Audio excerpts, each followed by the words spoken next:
Disclaimer. This channel does not promote any violent, harmful or illegal activities.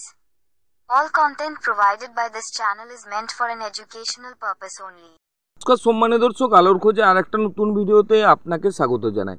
আমি আপনাদের সাথে আপনাদের বন্ধু সিভিক ভলেন্টিয়ার্স পার্থ বলছি। ভলেন্টিয়ার্সদের বেশ কিছু মিডিয়া চ্যানেল সিভিক ভলেন্টিয়ার্সদের নিয়ে বেশ কিছু প্রতিবেদন, যে প্রতিবেদনের মাধ্যমে তুলে ধরবো যে সিভিক ভলেন্টিয়ার্সদের যোগ্যতা কী আছে বা সিভিক ভলেন্টিয়ার্সরা কতটা পরিশ্রম করে সাধারণ মানুষকে পরিষেবা দেওয়ার জন্য। সিভিক ভলেন্টিয়ার্স যদি একটা কোনো ভুল করে থাকে, সমস্ত সিভিক ভলেন্টিয়ার্সদের যোগ্যতা নিয়ে বা সিভিক ভলেন্টিয়ার্সদের দায়িত্ব নিয়ে আঙুল তোলে।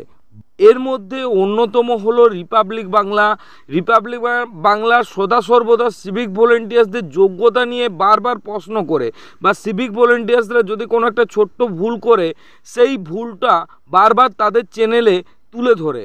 আজকে সেই রিপাবলিক বাংলার সিনিয়র এডিটর ময়ূক রঞ্জন বাবু তার ভিডিওর মাধ্যমে কার্যত স্বীকার করলেন যে সিভিক ভলেন্টিয়ার্সদের যোগ্যতা কি আছে। ভারতের 140 কোটি মানুষের জন্য বাংলাদেশের 50 লক্ষ জওয়ান যথেষ্ট ওদেরকে প্রতিরোধ করার জন্য। আর আমাদের 1000 সিভিক ভলেন্টিয়ার যদি বাংলাদেশ বর্ডারে গিয়ে লাঠি নিয়ে দাঁড়িয়ে পড়ে, গোটা বাংলাদেশটা মিউমিউ করবে। কি বলছেন? এত জওয়ান করেন কেন? আর আমাদের 1000 সিভিক ভলেন্টিয়ার যদি বাংলাদেশ বর্ডারে গিয়ে লাঠি নিয়ে দাঁড়িয়ে পড়ে, গোটা বাংলাদেশটা মিউমিউ করবে।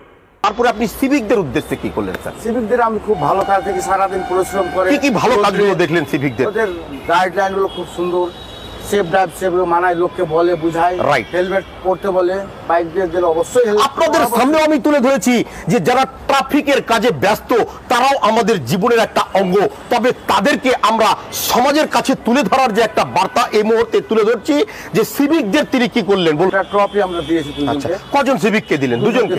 আচ্ছা, তারা কোথাকার মানে সিভিক? একজন কালিয়াচকে ডিউটি করেন আর একজন বারাডাঙ্গা মোড়ে ডিউটি। সারা আরো ভালোভাবে এদের থেকেও ভালো কাজ যেন করে। উৎসবের মরশুম, আমরা রয়েছি আসানসোলের 19 নম্বর জাতীয় সড়কের কাল্লা মোড়ে। অত্যন্ত ব্যস্ততম এই জায়গা, হুহু করে গাড়ি ছুটছে, মানুষ যাচ্ছে পিকনিক করতে, কেউ যাচ্ছে আনন্দ করতে, কিন্তু ওরা কাজ করে traffic police, traffic civic.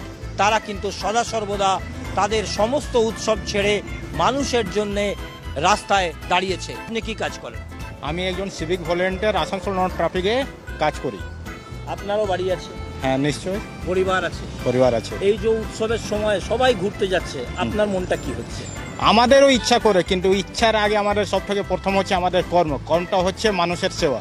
Civic থেকে পুলিশ আধিকারিক সবাই কিন্তু মানুষ যাতে সুন্দরভাবে নতুন বছর পার করতে পারে, কোনো দুর্ঘটনা না ঘটে, তাতেই কিন্তু ব্যস্ত।